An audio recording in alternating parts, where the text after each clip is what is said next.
রামকৃষ্ণ পরমহংসদেব বলেছিলেন, ঈশ্বর সবার মধ্যে আছে, কিন্তু ঈশ্বরের মধ্যে সবাই নাই, যার জন্য মানুষের জীবনে এত দুঃখ।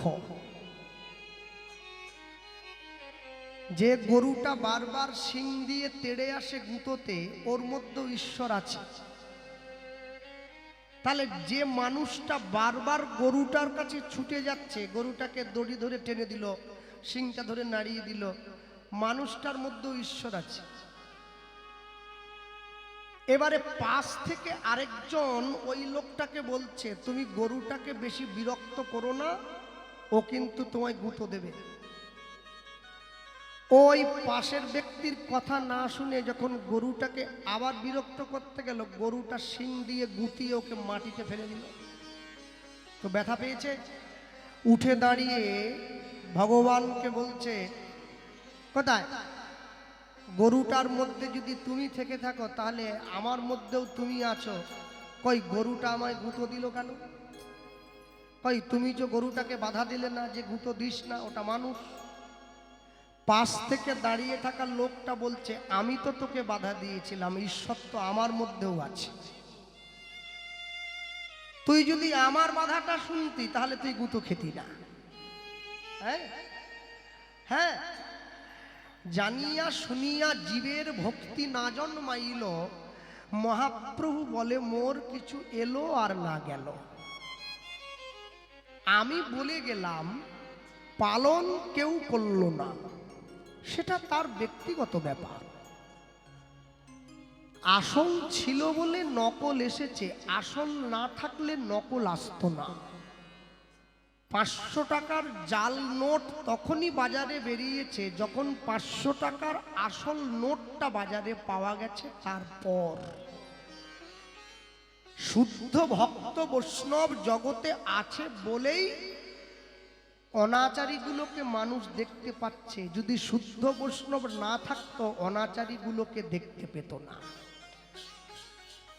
আলো ছিল বলে অন্ধকারকে বোঝা যায়, আলো না থাকলে অন্ধকারকে বোঝা যায় না। হরিনাম সংকীর্তন ছিল বলে ডিজে গানের কদর আছে, হরিনাম সংকীর্তন উঠে গেলে ডিজে গানের কদর থাকবে না। তবে তো মানুষ ভাগ করে নেয়, এটা শ্রুতি মধুর, ওইটা শ্রুতি কটু। যত দামি হিন্দি গান হোক, যত ভালো হিন্দি গান হোক, 2 বার 5 বার 10 বার 20 বার শোনার পরে আর শুনতে ইচ্ছে যায় না। কিন্তু নিমাই ধারা মহাশয়ের 74 বছর বয়স হয়ে গেছে, এখনো তাকে ডেকে এনে কীর্তন শুনতে ইচ্ছে যায়। সে দাঁড়াতে পারে না, আসলে পায়ে ব্যথা, তো তাও মানুষে বলে, আপনি 2 ঘন্টা একটু করে দিন না। বলে কি শুনবি, এতদিন ধরে তো নিয়ে যাচ্ছিস। বলে না, আরেকবার শুনে নেবো, এটা শেষবার। যে জিনিসটা পুরনো হয়ে যায়, তারপরেও তার প্রতি মায়া থাকে, মোহ থাকে, ভালোবাসা থাকে, টান থাকে, জানবেন সেইটার প্রতি ভগবানের করুণা আছে, না হলে থাকবে না।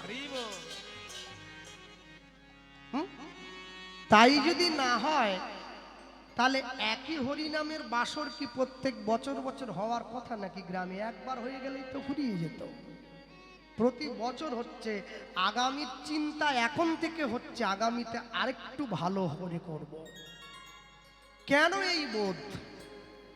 এর জন্য ঈশ্বরের কৃপা দরকার। গৌরাঙ্গ বলিতে হবে পুলক শরীর। যেদিন আপনি দেখবেন হরিনামের ছেঁড়া চটে বসে কীর্তন শুনতে গিয়ে, আপনার ইচ্ছায় হোক অনিচ্ছায় হোক, জ্ঞানে হোক অজ্ঞানে হোক, তার নাম বলতে গিয়ে বা শুনতে গিয়ে আপনার চোখে জল এসে গেছে, সেদিন জানবেন তার কৃপা আপনার প্রতি হয়েছে। এরপরে বললেন, হরি হরি বলিতে মোর নয়নে বহে নীর। তাহলে যদি গৌরাঙ্গের জন্য প্রেম এসে থাকে অন্তরে, তবেই তো চোখে জল আসবে। আসতে মানুষ তিন রকম ভাবে কাঁদে। দেখবেন এই সংসারে প্রিয়জনকে হারিয়ে মায়ার সংসার ত্যাগ করে যখন কেউ কাউকে ছেড়ে চলে যায়, তখন যখন আমরা কাঁদি আমাদের চোখের জলটা চোখের ভেতরের কোণ দিয়ে গড়িয়ে পড়ে, একে বলে শোকাশ্রু। যখন অভিনয় করতে গিয়ে কেউ কাঁদে, যাত্রা, সিরিয়াল, সিনেমায় অভিনয়ের কান্না, সেই সময় চোখের জলটা চোখের বাইরের কোণ দিয়ে গড়িয়ে পড়ে। যখন ভগবানের জন্য বিনা স্বার্থে কেউ কাঁদে, তার চোখের জলটা চোখের মাঝখান দিয়ে গড়িয়ে পড়ে। চোখের জলের ভাগ আছে তো, আপনারা শুনেছেন তো কিশোর কুমার মহাশয়ের কণ্ঠে, চোখের জলের হয় না কোনো রং, তবু কত রঙের ছবি আছে আঁকা, আছে তো। কেন?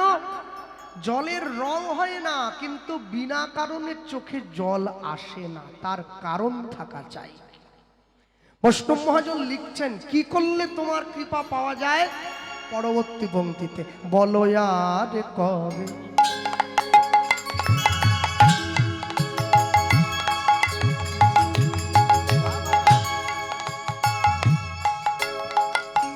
বলো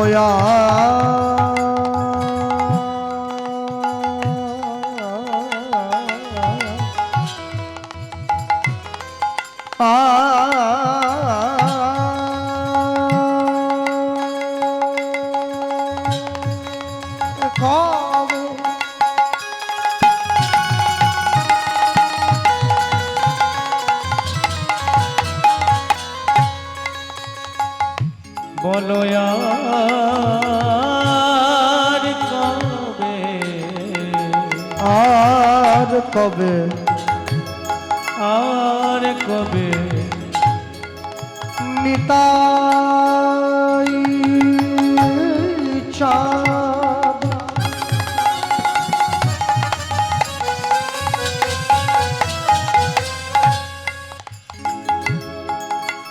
আমায় করুণা, আমায় করুণা,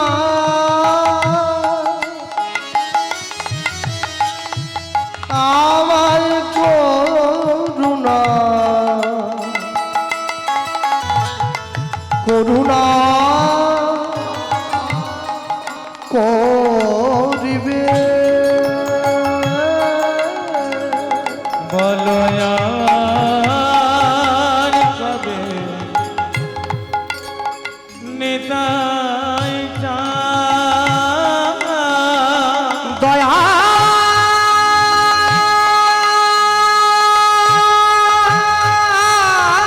নিতাই,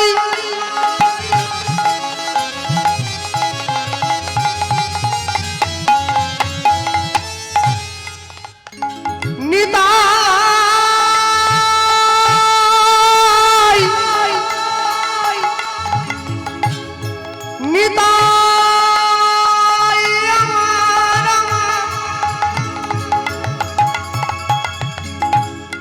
নিতাই আমার,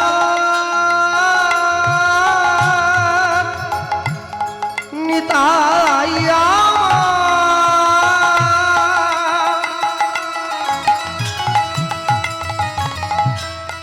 নিতাই আমার, নিতাই আমার, নিতাই আমার। বলো আর কবে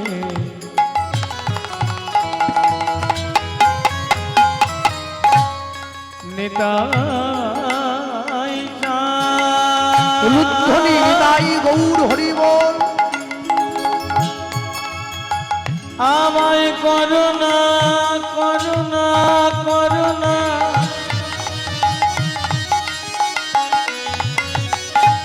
করুণা করিবে,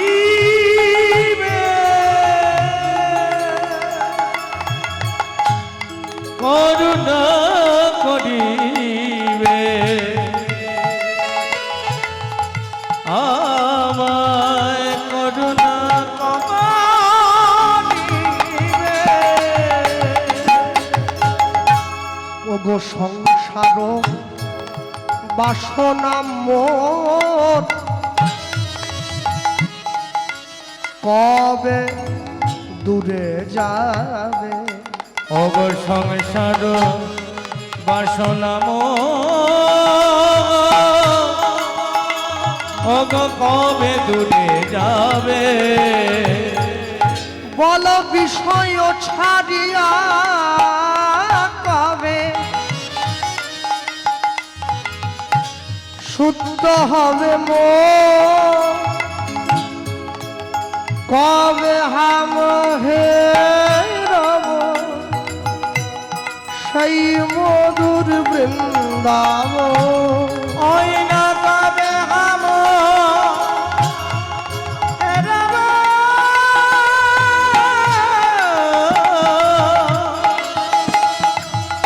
মধুর বৃন্দাবন মধুর বৃন্দাবনে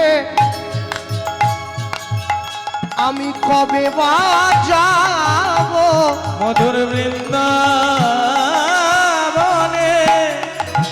কবে বা যাব মধুর বৃন্দাবনে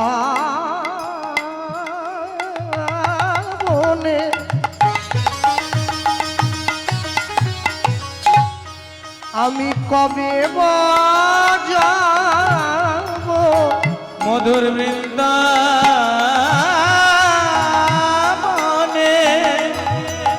আমি কবে বা যাব সেটা রাধা কৃষ্ণ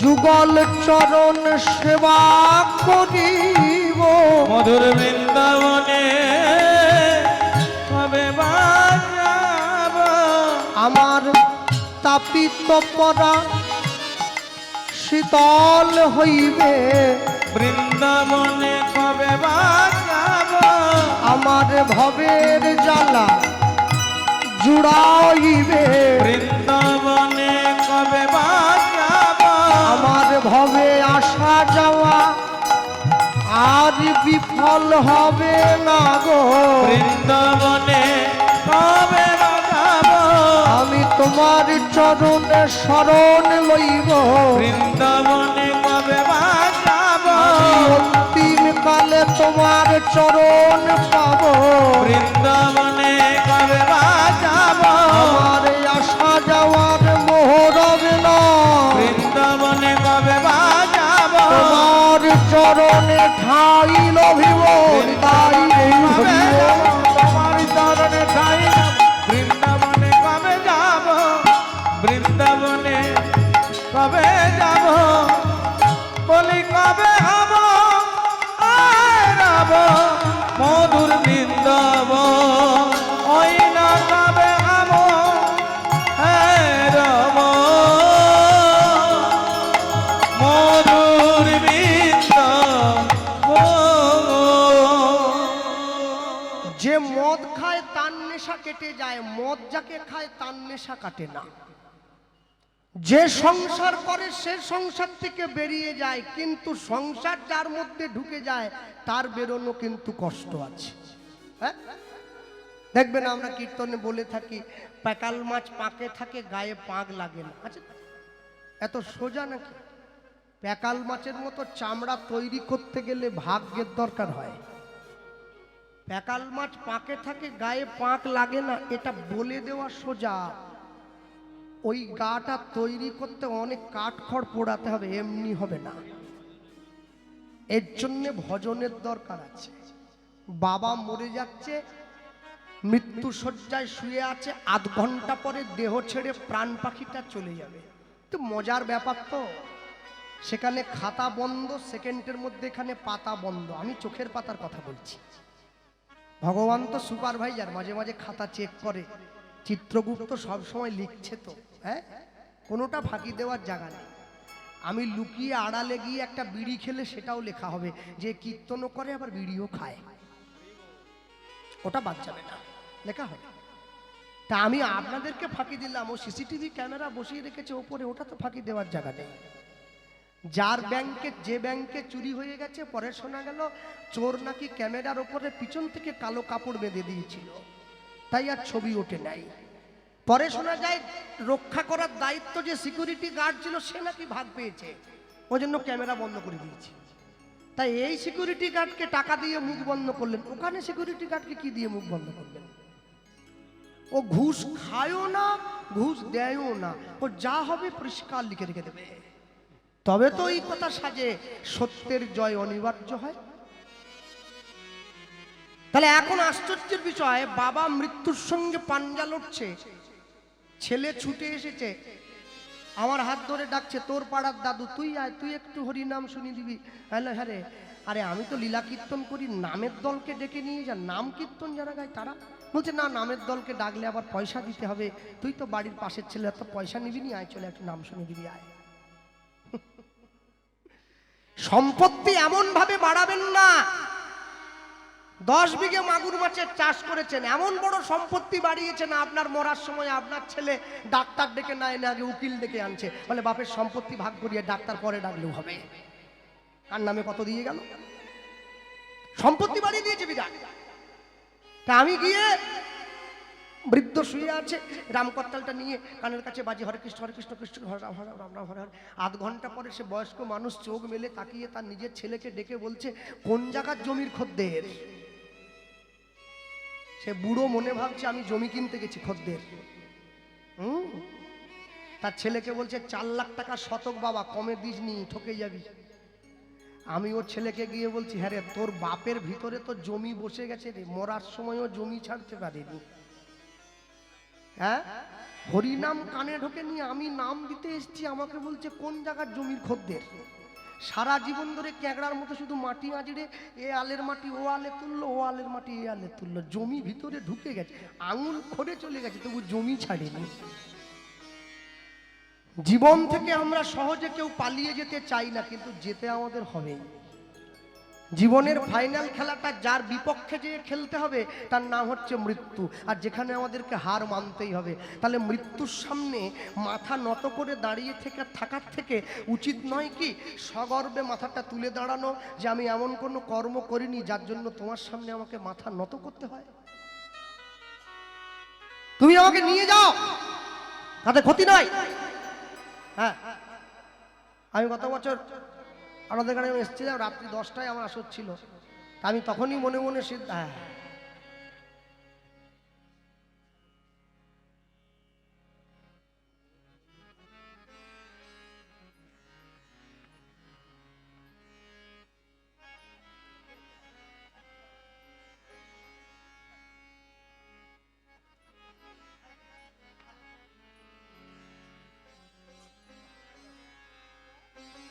একটা অনুরোধ আছে এই মায়ের। ওই মা স্বপ্ন দেখেছে, ওই মায়ের যে গোপাল আছে কোলে, সেই গোপালকে কোলে নিয়ে একটা গান কীর্তন জগতে ইউটিউবের মাধ্যমে খুব ভাইরাল হয়েছে, আমার ওই পাষাণ বলিয়া ডাকিছ যারে। তো মা দেখেছে ওই গানটা ওনার গোপালকে কোলে নিয়ে আমি গাইছি, সেই গানটা একটু গাওয়ার জন্য বলেছে। আমি বলছি গাইবো মা, বসো, আমি আছি। যাই হোক, তো গত বছর আমি এসে বলেছিলাম যে যদি সামনের বছর আসতে পারি তো অনেক কথা আমার বলার আছে, আজকে বলার আছে। আমি এই জন্য বলবো, এত কষ্ট করে রাত জেগে সন্ধ্যেবেলা থেকে সারা দিন ধরে হরিবাসরটা দেখতে 2 দিন 3 দিনের, কিন্তু আয়োজন করতে সময় লাগে 5 থেকে 6 মাস।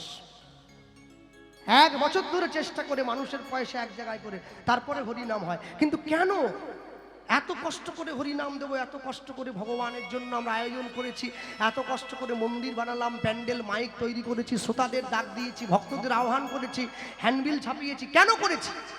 আমরা এমনি এমনি করিনি। আমরা কেন করলাম? যাতে আমাদের সার্বিক কল্যাণ হয়, সকলের মঙ্গল হয়, একজনের জন্য যেন না হয়। চোখ বন্ধ করে যদি ঠিক মতো নিঃশ্বাস নেওয়া হয়, নিঃশ্বাস প্রশ্বাসটা ছাড়া নেওয়া করলে বোঝা যায় বাতাসে বারুদের গন্ধ ভেসে আসছে, এই বুঝি জীবনটা চলে গেল। বাড়ির ছেলে মেয়ে পরিবার যখন বাড়ির বাইরে যায়, বাড়ির লোক সবসময় ভয়ে ভয়ে থাকে, ফিরে নাও আসতে পারে। সমাজ যেইভাবে চলে যাচ্ছে, একটু একটু রসাতলের দিকে, একটু একটু করে নিচের দিকে অবক্ষয়ের পথে চলে যায়। যখন দেখবেন নদীতে জোয়ার আসে সবকিছু ভরে যায়, আর যখন নদীতে ভাটা হয়, ভাটার টানে সবকিছুকে টেনে নিয়ে নদী তার নিজের গর্ভ মাঝে নিয়ে চলে যায়, কিচ্ছু বাকি থাকে না। মানুষের জীবনে যখন ভাটা আসবে, জীবন থেকে যখন হাত ধুয়ে নিতে হবে, আমাদের জীবনের কোনো কিছু আমরা ধরে রাখতে পারবো না, বাঁচতে চাইবো কিন্তু পারবো না, সব পিছন দিকে টেনে নিয়ে যায়। তাহলে যে কদিন পৃথিবীতে আছি আমি যদি সে কদিন তার নাম প্রাণ ভরে করি, তাহলে আমার ক্ষতি কোথায়? কেউ তো আমাকে বলেনি যে তুমি কাজ করবে না, শুধু নাম গাইবে। তুমি কর্ম করো, তুমি কাজও করবে, তুমি নামও গাইবে। তুমি যে কর্ম করতে যাচ্ছ সেই কর্মের সঙ্গে নামকে সাথী করো। দুর্যোধন বসে আছে রাজ সিংহাসনে, কৃষ্ণ গিয়ে কি বলেছিল দুর্যোধনের কাছে? দুর্যোধন, আমি পাণ্ডবদের পক্ষ থেকে আসিনি, পাণ্ডবরা আমাকে পাঠায়নি, আমি নিজের থেকে এসেছি। ভাইয়া বলো, আমি বলছিলাম কি পাণ্ডবরা বড় গরিব, তুমি যদি 5টা গ্রাম 5 ভাইয়ের নামে দিয়ে দাও, কুন্তির 3টে ছেলে তো, যুধিষ্ঠির, ভীম, অর্জুন, মাদ্রির 2টো, নকুল, সহদেব, তুমি যদি 5 ভাইয়ের নামে 5টা গ্রাম দিয়ে দাও, তাহলে এত বড় রক্তক্ষয়ী যুদ্ধের হাত থেকে সমাজটা বেঁচে যাবে, পৃথিবী রক্ষা পাবে, এত মানুষের রক্ত ঝরবে না। হ্যাঁ, সারা বিশ্বজগতের ভগবান হাত জোড়ো করে দুর্যোধনের কাছে 5টা গ্রাম চাইতে এসেছে, তুমি 5টা গ্রাম 5 ভাইয়ের নামে দিয়ে দাও। আমি বলছি ওরা ওটা নিয়ে সুখী হবে, তুমি পুরো হস্তিনাপুরটা নিয়ে নাও না, পুরো রাজ্য নাও। দুর্যোধন কি বলেছিল?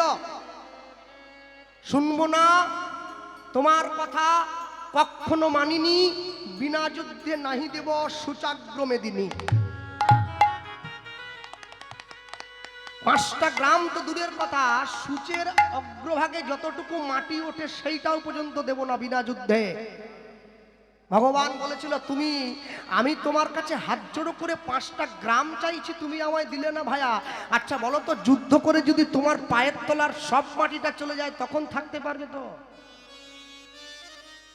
উত্তর দিয়েছিল দুর্যোধন, তবু নিজের মনকে বুঝ দেব, আমি লড়াই করে হেরেছি, এমনি এমনি মাথা নত করি, মনে রাখবেন। তাহলে স্বয়ং ভগবান যে তার কথা দুর্যোধনের মতো খল ব্যক্তি শোনে নাই, আর আমি তো মানুষ। কি করে ভাবছেন আপনি যে আপনি জগতে সবার কাছে ভালো হবেন? এই আশা কোনোদিন করবেন না।